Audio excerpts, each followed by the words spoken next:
तो आज हम लोग डिस्कस करते हैं कार्बन एंड इट्स कंपाउंड का बहुत ही important question exam point of view से। इस क्वेश्चन में आपको 3 कंपाउंड दिए गए। इस क्वेश्चन में आपको 3 कंपाउंड दिए गए हैं और आपसे पूछा गया है कि इन कंपाउंड्स के अंदर कौन कौन से फंक्शनल ग्रुप प्रेजेंट है। तो सबसे पहले हम डिस्कस करते हैं ब्यूटेनॉल। यहाँ पर ये जो आपका ब्यूटेनॉन है, इसके नाम से क्लियर हो रहा है कि ये कीटोन फैमिली को बिलोंग कर रहा है। किसको बिलोंग कर रहा है? कीटोन फैमिली को। अब आप कहोगे कैसे पहचाना कि ये कीटोन फैमिली को बिलोंग कर रहा है? तो कुछ नहीं, इसके नेम का जो लास्ट पार्ट होता है, ये वाला, ये जो लास्ट पार्ट है ONE1, अगर किसी ऑर्गेनिक कंपाउंड के अंदर ONE1 आ रहा है तो ये ONE1 क्या होता है? सेकेंडरी सफिक्स होता है। ONE1 क्या है? Secondary suffix. और ये जो सेकेंडरी सफिक्स है ये हम यूज करते हैं कीटोन के केस में। अगर कीटोन फंक्शनल ग्रुप प्रेजेंट है तो हम सेकेंडरी सफिक्स यूज करते हैं ONE1।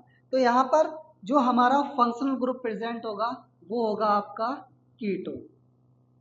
और इस कीटोन का, ये जो कीटोन आपका फंक्शनल ग्रुप है, अगर इसका मैं फंक्शनल ग्रुप फॉर्मूला लिखता हूं तो वो कुछ इस तरीके का होता है, single bond C, double bond O, single bond. या तो ऐसे लिख सकते हो या आप single bond C O single bond इस तरीके से लिख सकते हो।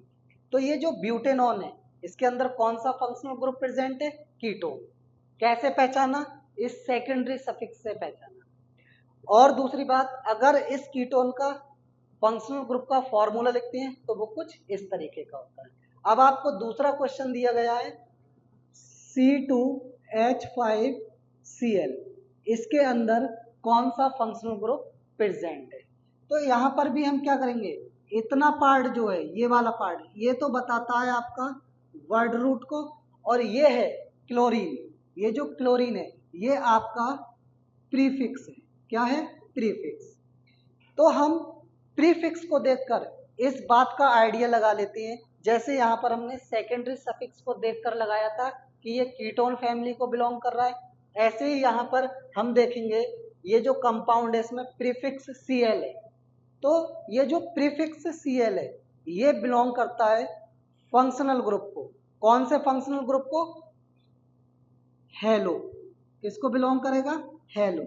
जब भी आपका क्लोरीन होगा या ब्रोमीन होगा या फ्लोरीन होगा या आयोडीन होगा, उस केस में जो फंक्शनल ग्रुप होगा वो आपका हेलो होगा। ये बात आपको ध्यान रखनी है। यहाँ पर क्लोरीन है तो यहाँ पर हम क्लोरीन को क्या बोलते हैं? क्लोरो। तो ये आपका क्लोरो जो है ये आपका एक प्रीफिक्स है। ऐसे ही हम थर्ड क्वेश्चन में देखते हैं C2H5OH लिखा है, C2H5OH।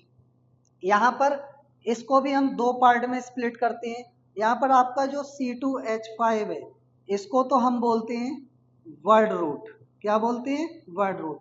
और इसके साथ ये OH लगा है, ये OH आपका है सेकेंडरी सफिक्स। तो इस सेकेंडरी सफिक्स को देखकर आप पता लगा सकते हो ये किस फैमिली को या फिर किस होमोलोगस सीरीज को बिलोंग कर रहा है। यहाँ पर सेकेंडरी सफिक्स OH है, इसका मतलब यहाँ पर हम एल्कोहल की बात कर रहे हैं। किसकी बात कर रहे हैं? एल्कोहल की। या फिर हम किसकी बात कर रहे हैं? एल्कोहल की होमोलोगस सीरीज की। तो ये OH किसको बिलोंग करता है? Alcohol functional group. ठीक है बच्चों, तो आप इसको और अच्छे से नोट करना।